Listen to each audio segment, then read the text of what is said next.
This is the Georgia Dawgs podcast on the Bleav Podcast Network.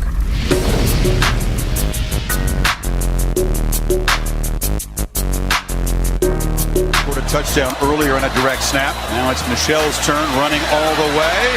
Gets to the edge. Sonny Michel will send the Dawgs home to the championship game.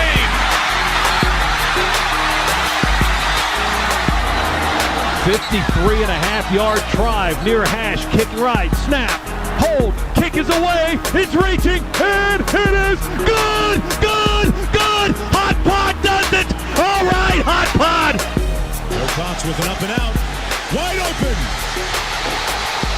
Touchdown. Israel Troupe.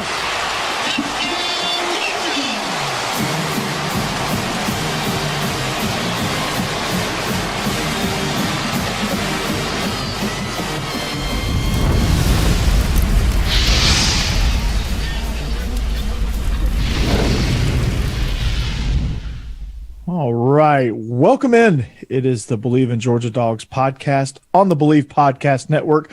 Also coming at you on Brinks TV.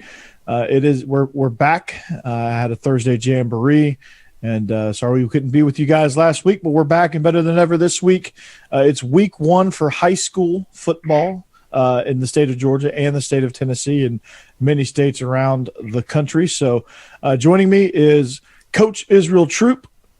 Israel, what's up, man? What's going on, fam? So good to see you guys again. It's always, sad when we're not with you guys, but we're back this week. And like Corey said, we got some high school football coming up this weekend. Actually, they're playing right now in the Corky Kell up in Atlanta. So football's back, baby, and I'm excited to see it. Oh, absolutely, man. And that's great, man. You guys take on Appling County, right? Yes, the Pirates of Appling County, which is a very good football team. Their defensive end, I can't remember his name off the top of my head, but he is actually committed to Georgia from Appling County, so we get to see him tomorrow. They have a running back who is also getting some looks from some very powerful Power 5 schools as well, so it'll be a good test for us tomorrow night. Absolutely, man. Well, best of luck. Hope you guys come out on top. I'm excited to see kind of what your score is. I've got another a number of my contacts that I have to call and say, hey, how'd your game go? And we talk through it. Kind of that's like Friday night tradition for me. I call some of my coaching buddies and see how their nights went. But yeah, we're taking about an hour and a half trip up north to Clarksville to take on Kenwood. I don't even know what their mascot is. Don't really care. Mm-hmm. They're black and gold. I can tell you that much. And we're young. We're young, Israel. We're extremely young. We have 31 freshmen. They more than double any other class on our team. So it's insane. That's going to be a long senior night for y'all in about 3 more years. In about 3 years, it'll be if we can keep them all, it'll be a really long senior night. This year, senior night is going to be like, we could just do it during pregame warmups and probably not even miss pregame warmups. I think we're going to have, before it's all said and done, seven seniors. Oh, wow. Yeah. So we have 7 seniors, like 19 juniors, 11 sophomores, and 31 freshmen. Hey, you're building up depth, so that's a good thing. You get them young and you teach them how you want them. And then guess what? Sky's the limit from there. Bingo. We know we're going to struggle this year, and that's okay. But we're young, mm-hmm. So we're. I mean, in 2 years we're gonna be hell on wheels. So I'm excited about it. But again, we are the Bleav in Georgia Dawgs podcast. You can find us. Our social media information is scrolling. You can find us on YouTube. Our last video got well over 1,000 views. We are linked on our channel and the Bleav Podcast Network channel as well. So we got a ton of views through there. So we thank you for finding us and liking it, and hope you guys stay with us. But at TroupeStar28, at Coach Burton 36, those are our personal Twitters. You can find us anywhere. Just rate, subscribe, like, do whatever. But join the bandwagon. We don't care how you do it. We don't care if you watch us, listen to us. Either way, just join in on the fun. But we got a lot to talk about, Israel. But we are presented by BetOnline.ag. It's the number one place to go if you want to place some bets. You can play. They have it all, man. It's really, really good, and it's They have the casino. They have some of the futures that you can bet on. Are you going to take any action on any college football games? We were talking about this last night on SEC After Dark. There's some early lines out. Georgia is 6-point underdogs to Clemson. Yes, I'm definitely going to take, especially in that one. We were actually, I think we were like 2 or 3 point favorites last time I checked, and then all of a sudden we're 6 points underdogs. So, with the injuries coming along, which we're going to get into later, those odds always change, but I still have the Dogs at the end of the day. Most of my betting comes on during college football anyway, so I'm excited to get back into it with Bet Online. They're a great source. They have all the games. Anything you want to bet on, they have it. So I'm excited to get back into it. I haven't dabbled in the casino nights like you do, but I think I might. As soon as football season kind of slows down a little bit, going into maybe an off week, I'll try to dabble in the casino nights on Bet Online.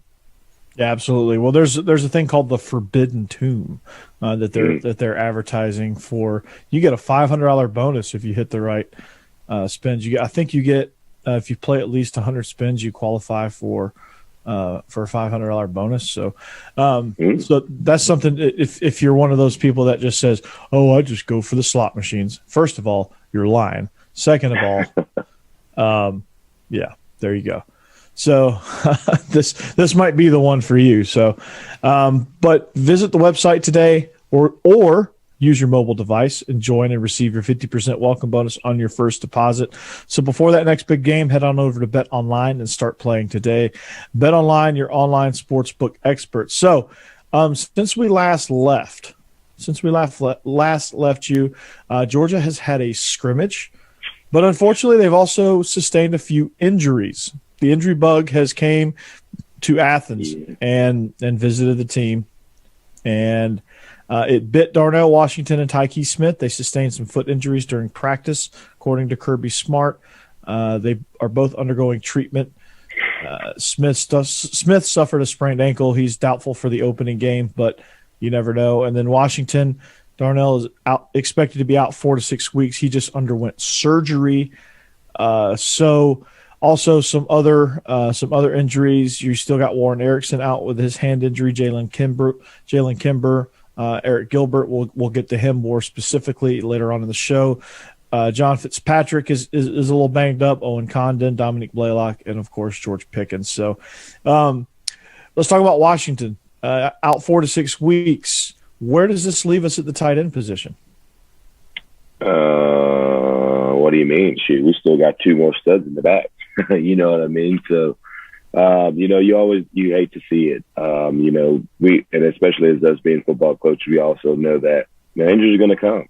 Mm-hmm. It's not from, a lack of preparing. They're working in the weight room. They're doing everything the right way.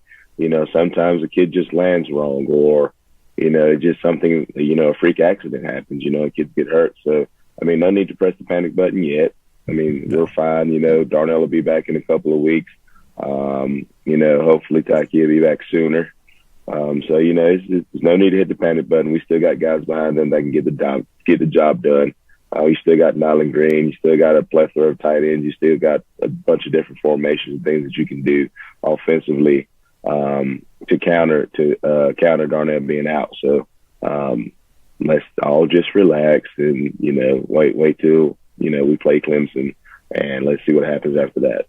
Yeah, you still got Darion Kendrick, who is a little banged up, but he's still ready to go for that Clemson game. So you still have a little bit of veteran leadership there. So I'm with you on the tight end spot. It does worry me that a freshman is going to be pressed into play a little bit sooner than we may have wanted him to, because we had built up some depth there. But Fitzpatrick will be fine. He's banged up. He probably would play if this were game week.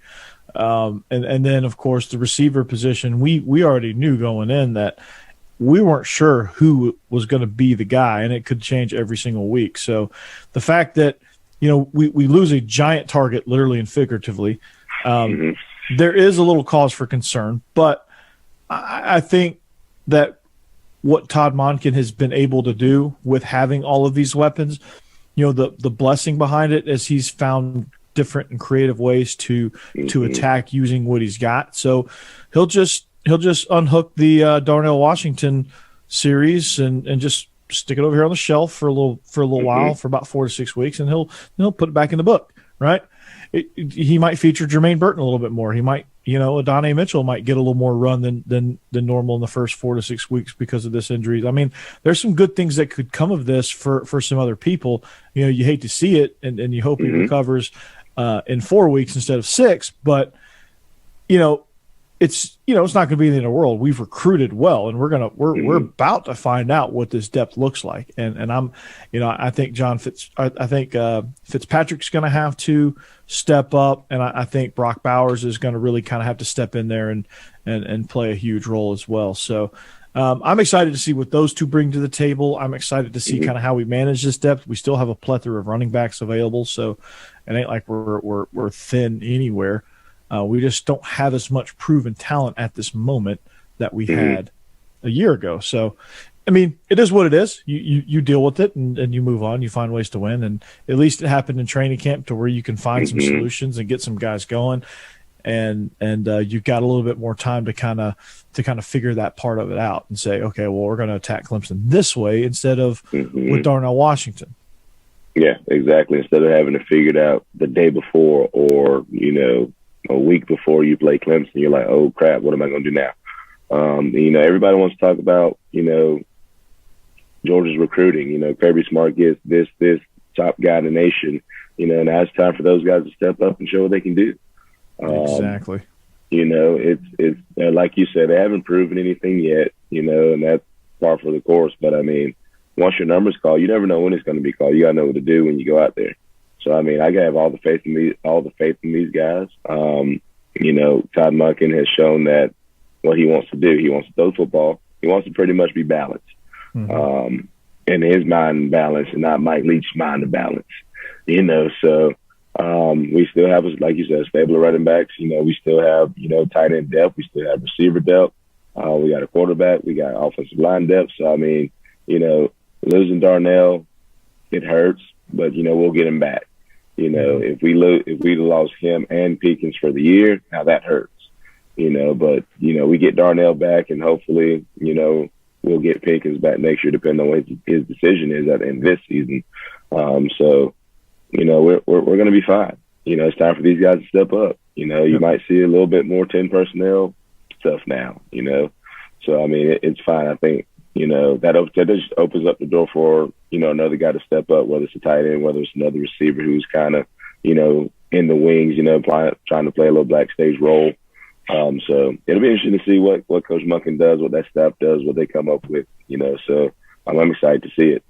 Yeah, absolutely. And I'm excited to see kind of how this defensive backfield responds as well. I mean, you have Amir Speed, who's a guy that anytime we think of the defensive backfield, I never think of Amir Speed. I don't know about you, but he's always one of those names that I just kind of pass right over, because you have Darian Kendrick, you have Tyke Smith, Jalen Kimber, Keely Ringo, and he's kind of that forgotten guy. And he's a big physical guy back there, a big presence at corner. He's going to get some of these reps now at the star position. How does he kind of fit in now? Now, he's been in that defense for a little while, so he kind of knows what to do. And now you take a guy who knows what to do and throw him in that position now, and he's got a chance to compete, a chance to play. You start to see you start seeing progress. You start to see him, the way he prepares himself changes. So, that's a good thing. You never want it to happen because the guy gets injured by any means. You never wish an injury upon anybody, but when your time and your number's called, it's time to go to work, and I think he'll be fine. Like you say, he's a big, strong, physical kid who can play that star position. Your star position is kind of like a corner, but a safety and linebacker kind of hybrid kind of guy anyway. He can come down and fill in the box, and he can play in coverage too.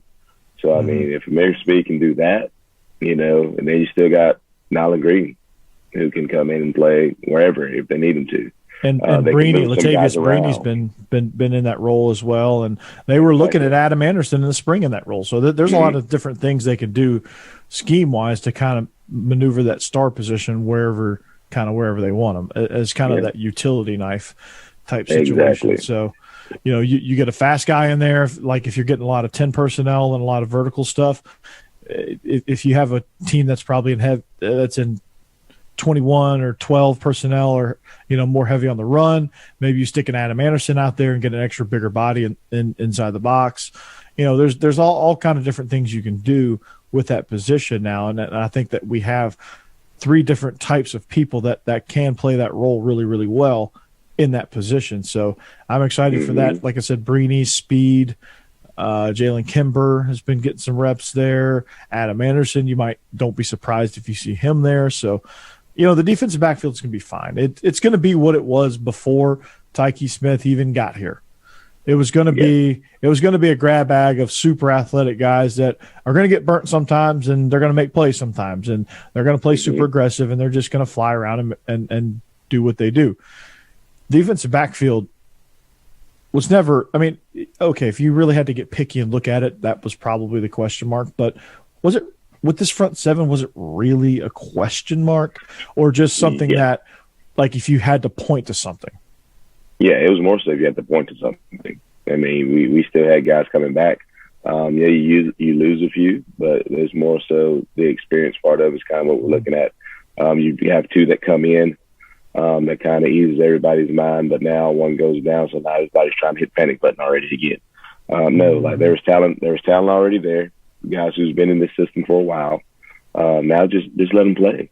Just let them play. What is it a question? It's a question because of the inexperience back there, yes. But as far as the talent that's back there, there's no question that they're very talented in the back end. It's the point of, can they go out and execute on Saturday night and get the job done against anybody they play against? Exactly. That's the name of the game. Just go out and make plays. Forget about it. Learn from it. If a play is made on you, forget about it and learn from it. If you make a play, and just go out and make the next one each and every play, and you'll be just fine. But exactly. Something that kind of concerns me. This is the second person. Actually, no. Before we get to that, Cedric Van Praan. This might be a blessing in disguise. To me, he might be the better center in this mix. Warren Erickson going down for Cedric Van Praan. You never wish injury on a person, but then again, injury gives way to opportunity. If Mo Lewis hadn't almost killed Drew Bledsoe, we would be saying, who is Tom Brady? Oh, he's that rookie that got cut from the Patriots, right? We would have never heard from Tom Brady probably. Well, I don't want to say never, but it would have been more unlikely at that point had Tom Brady not gotten that chance. So injury is a part of this game. It's going to happen. So Van Praan steps in at center. I'm excited for it. He's really athletic. He can move. He can block at the next level. They might even pull him a little bit if they do some gap stuff. And I'm kind of really excited about the prospects of what Van Praan brings to the table. There's nothing better, and this as an offensive coordinator as much as I do. There's nothing better than having an athletic center.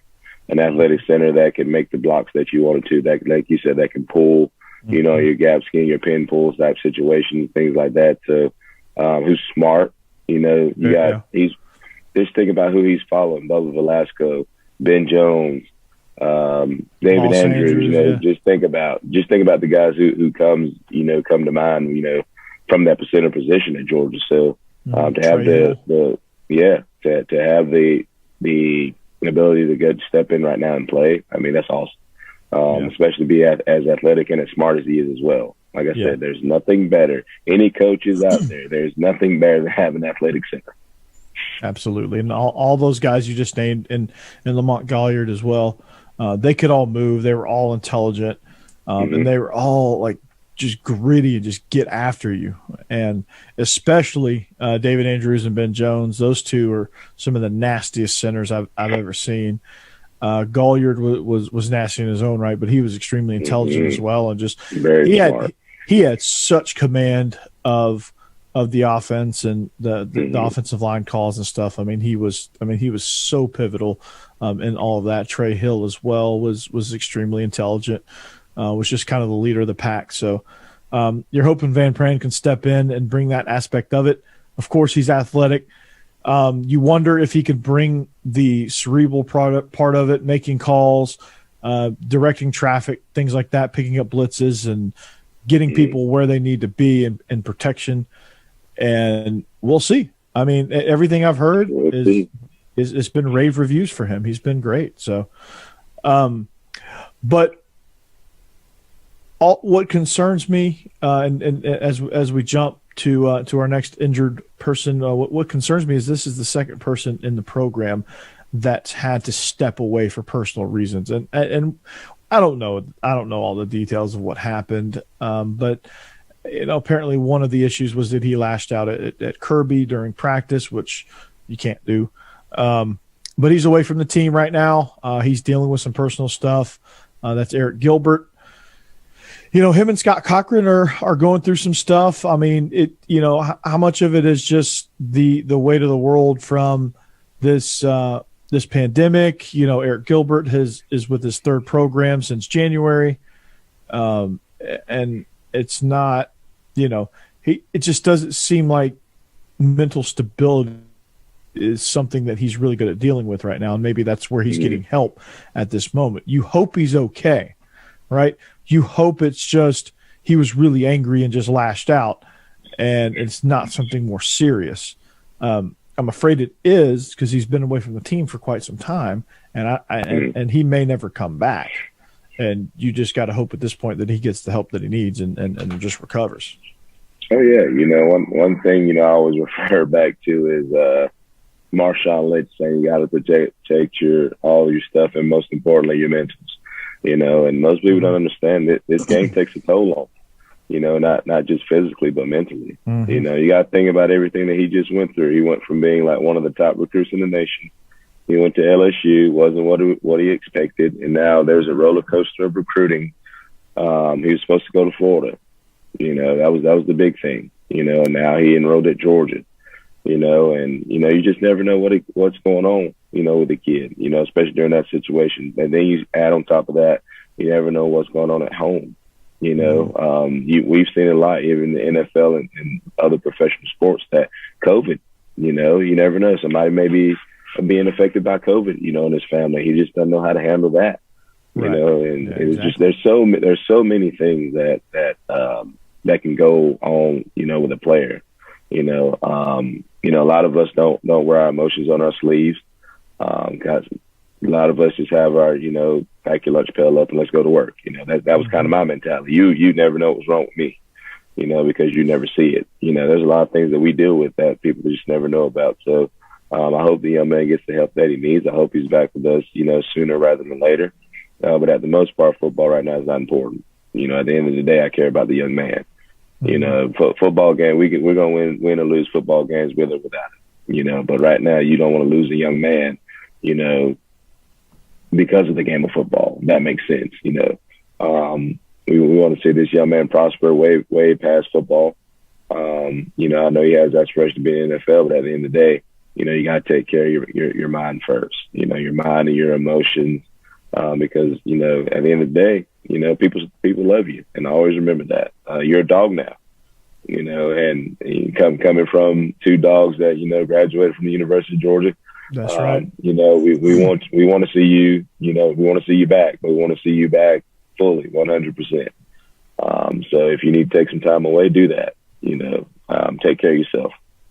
Yeah. Well, your spot will be right here, ready for you. The receiver room will be right there for you when you get back. They'll make some plays in your absence, and hopefully sooner rather than later you get it sorted out and we can be, we can be good to go, and you can be good to go. You can be successful throughout the course of your life, because life doesn't, life comes at you. Life comes at you fast. Life comes at you hard. Mm-hmm. There's a lot of adversity that you have to deal with, and sometimes when you get it piled up on you, it can be overwhelming. This whole college thing and going from LSU to Florida to Georgia, getting all of that stuff in order, transcript wise, and things of those natures administratively that you have to handle on your own, moving, battling playing time, the rigors of camp.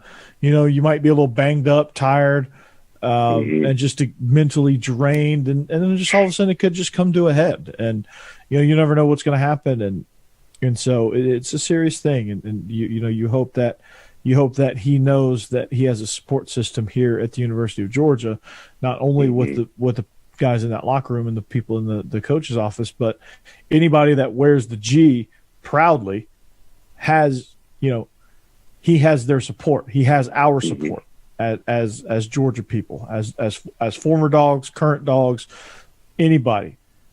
You have our support, Eric. So it's come on back. You're a Dog now. You're no longer a Gator. You're a Dog. So come on back. Or Tiger. Tigers. Hey, go Tigers. Hey, Eric, come. Hey, this is Coach O. Hey, come back, Eric. Come back to the Tigers. Yeah, I'll drink some Red Bulls, and we'll have some gumbo, and go Tigers. Yeah. Yeah, that's a situation that's going to be an interesting situation. But to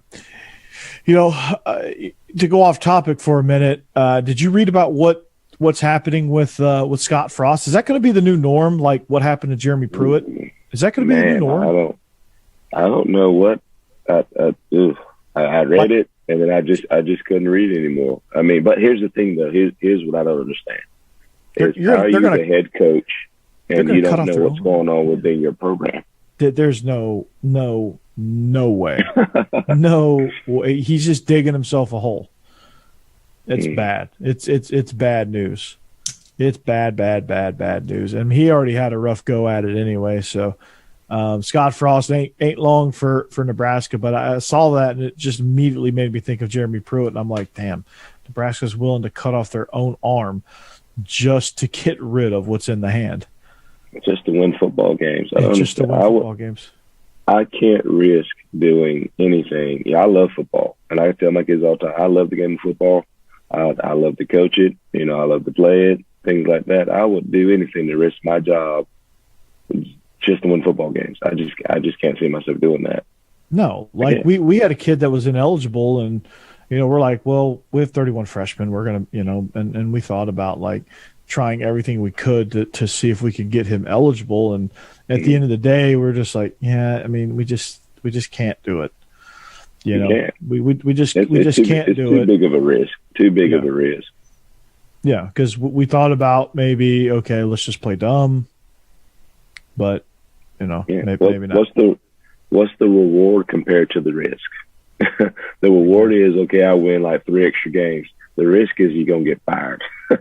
Yeah, the risk is, hey, you're done. But I mean, this and if this kid wasn't a good kid, like a great kid, we probably wouldn't have visited the situation, just let it ride and say, oh yeah, you should have taken advantage of it. But I mean, this kid carried 2 other kids out of the building today because there was like a giant fight in the hallway. And he grabbed 2 kids up, put them on his shoulders like fireman's carry, like right here, and took them out of the building.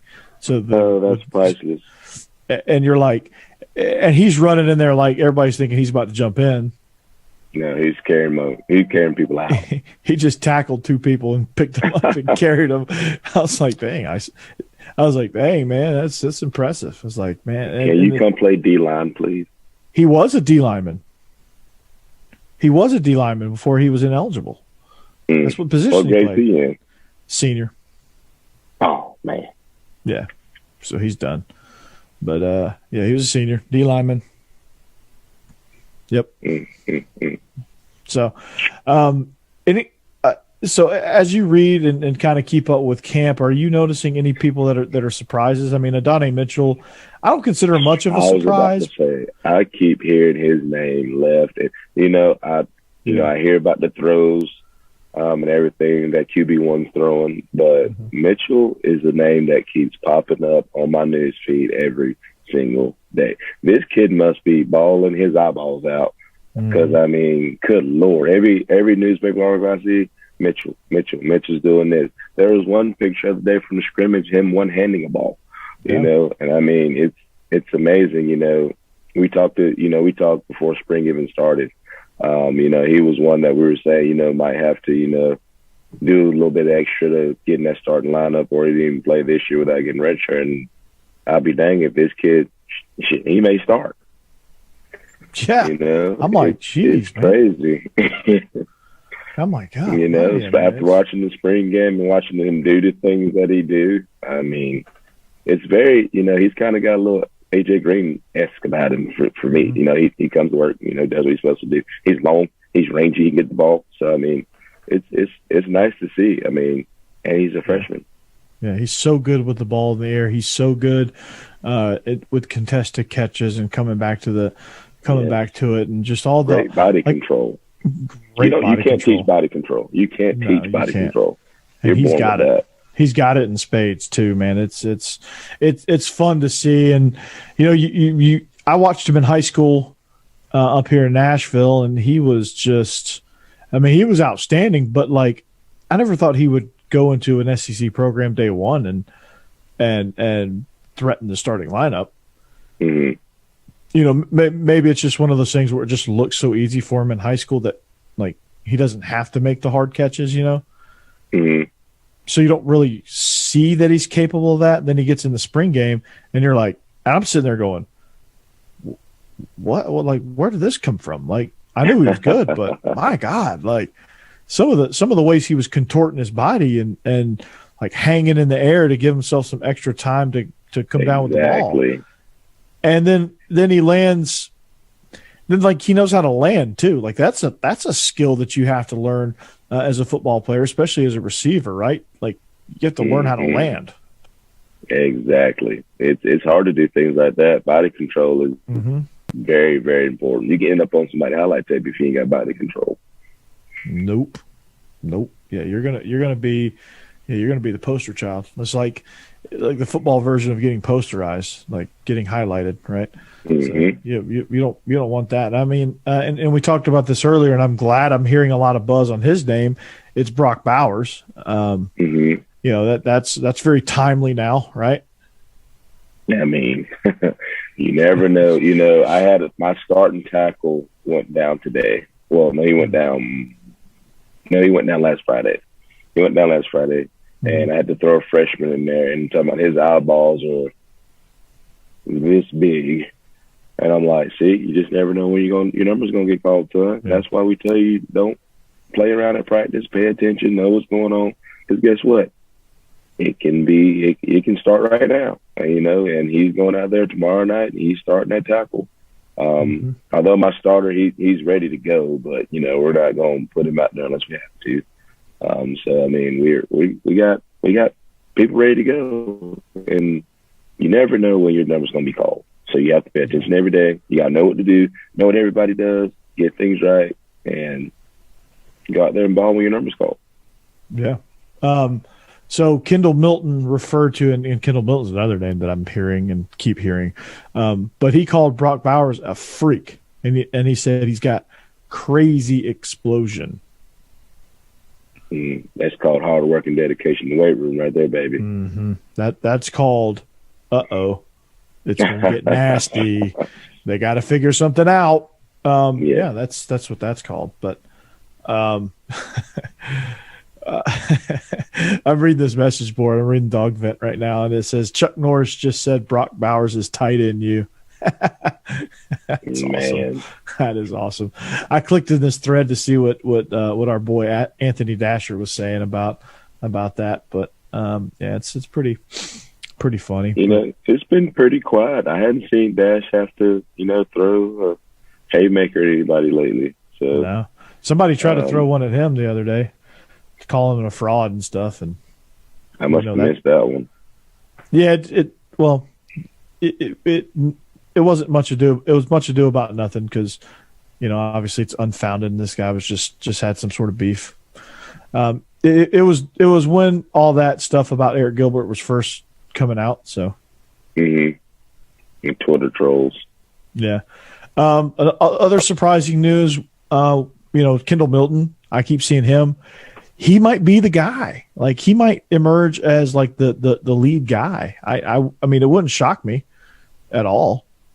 Yeah, we talked about him all last year. So I mean, it's hard to like choose a guy when there's like 16,000 of them back there that can all do the job. So and then you got when like 4 of these leave this, 2 or 3 leave this year, you got 2 or 3 more coming.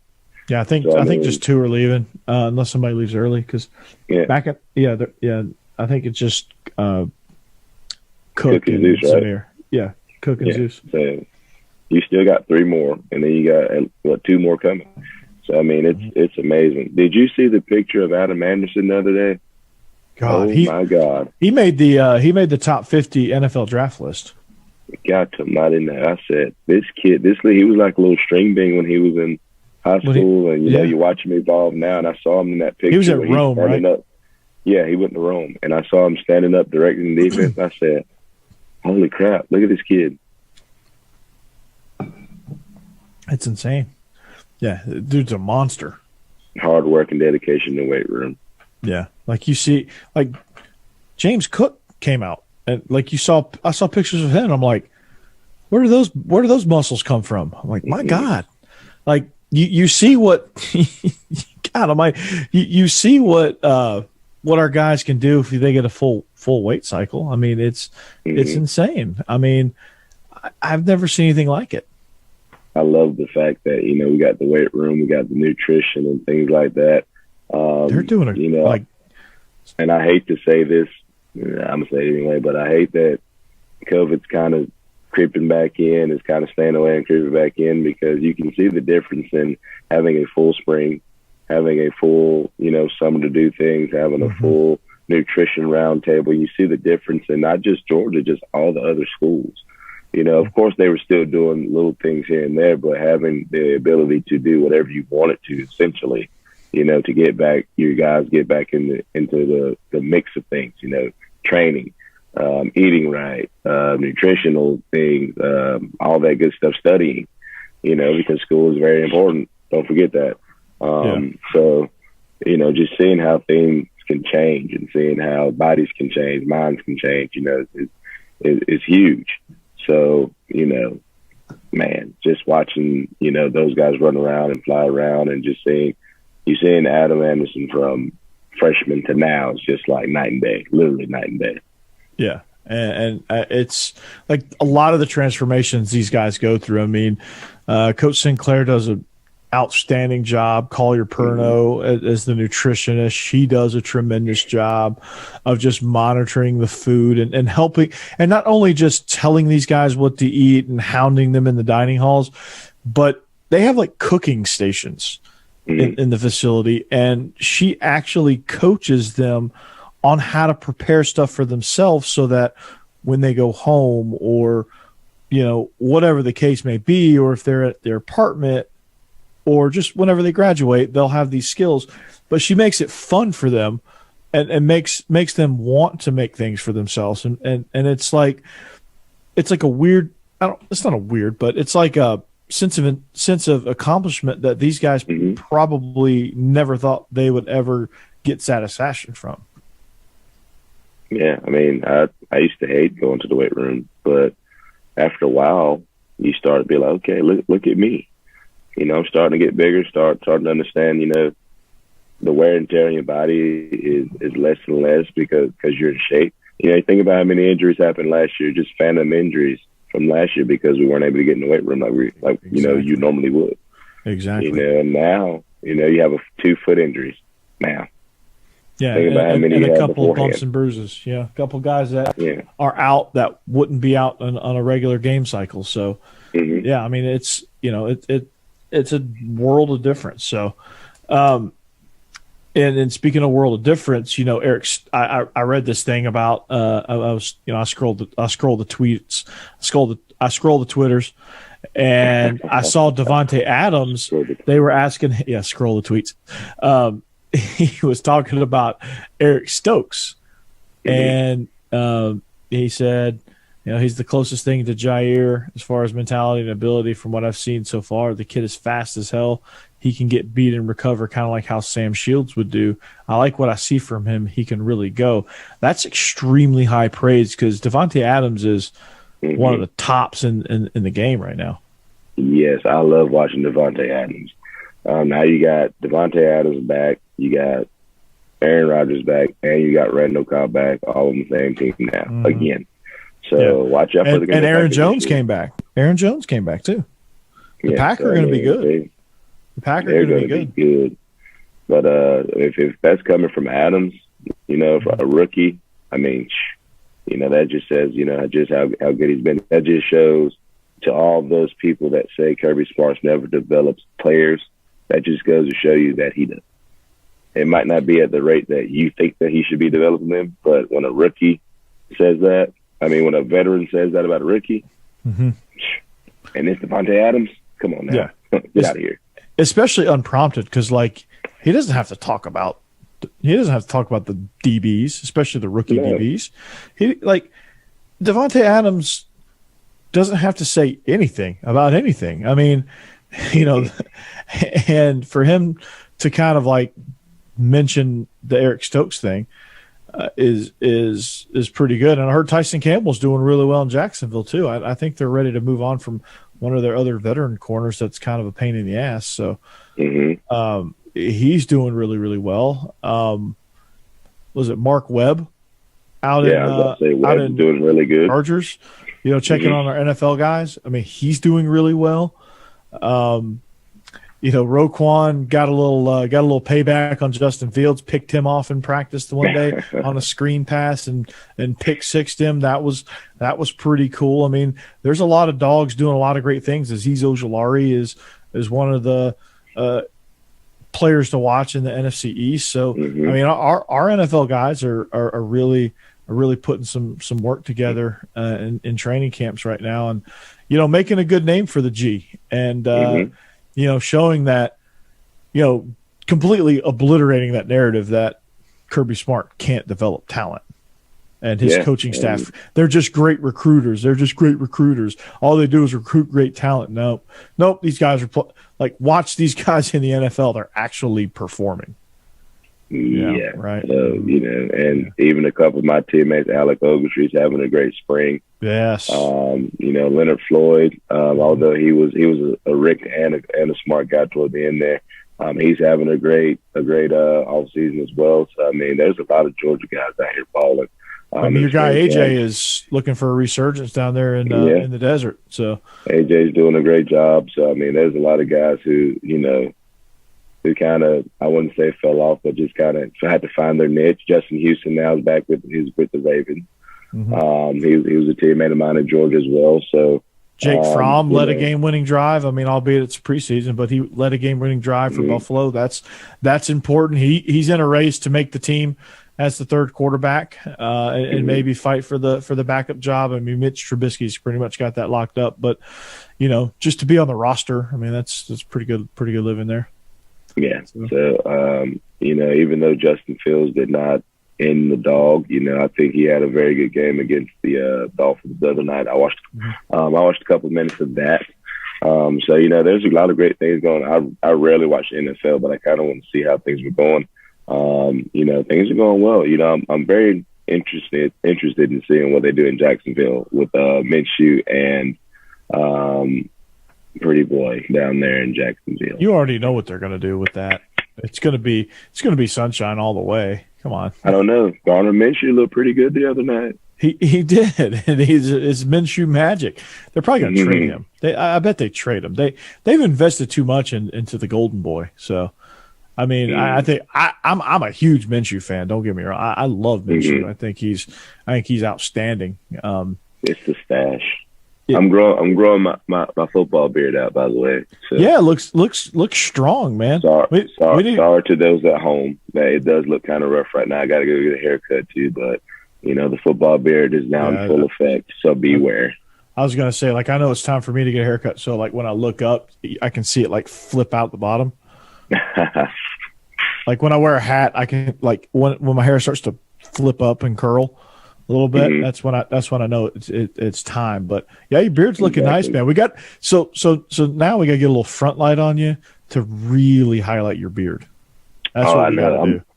Well, actually, I'm outside. I don't have a nice little man cave yet at our new house, but I'm gonna get a brighter light behind me, so you can see this beautiful face of mine. Get you one of these. I know I got to get me. I guess it's the TikTok is what my kids call it. Yeah. It works, man. It makes me look good, right? Gives me a halo. Is this too bright? How about that? Does that work? No. Yeah, don't worry. I'm not going to start doing these new TikTok dances, so you don't have to worry about that. Yeah. Actually, I've been practicing. I'm doing that. Doing that Applebee's dance, no, it's the Walker Hayes dance. That's the biggest craze. But no, yeah, get you. Let's see that beard, man. That thing's looking nice. I can't wait. Like, I can't wait till November to see that thing. Like, you got to hold strong. I know your wife probably hates it, but she looked at me today. She was like, well, she knows football season, so she really doesn't bother me out the beard. She's like, when are you getting a haircut? I'm like, well, as soon as I have time. Mm-hmm. Right now I'm doing a podcast and I'm working on our bus assignment for tomorrow. I got parents texting me because our kids don't dadgum tell them what we tell them after practice. So, man, if you ever thought that being a football coach was just calling plays and all that jazz that you see, it's not. It's not. And that's like the least part of it. So, But Israel, there's a timer up there that's yelling at us, and it has hit 000. So guess what we get to do? We get to wrap up. You probably need to go text some parents anyway. So, but yeah. So again, we are the Bleav in Georgia Dawgs podcast. You can find us at Bleav in Dawgs on all social media platforms. You can find our YouTube channel, subscribe, comment. Like our stuff. You can also find us anywhere you find your podcast. You can subscribe there as well, rate, review, all that good stuff. Give us a follow, give me a follow, give Israel a follow, give the show a follow. The Bleav Podcast Network YouTube channel, our videos will also be there. You can also check that out on that platform. Of course, right here at Brinks TV, they do fine work here as well. Love that we're on this video. And you can't tell that we don't have the coolest set. Yes. You can't tell me that this floating bulldog head in the background is not the coolest thing that Brinks TV has to offer. And I know they've probably picked up some more shows since we last made that comment, and I still stand by it. We still have the coolest one. And we couldn't do it without all you guys subscribing and commenting and doing things you guys doing. So we thank every single one of you guys for allowing us to do this thing. Exactly. You hit the nail on the head. Bingo. Keep telling your friends. That's how word gets out. That's how we grow. And that's how we're going to become the best Georgia podcast on the market. That's our goal. And that's what we're striving for. We're going to go full steam ahead. We're going to bring you that authentic coach's perspective. And we're going to give it to you real, but real positive. So that's what we do here. And but we are presented by betonline.ag. We are the Bleav in Georgia Dawgs podcast. We thank you for listening. We thank you for watching on Brinks TV.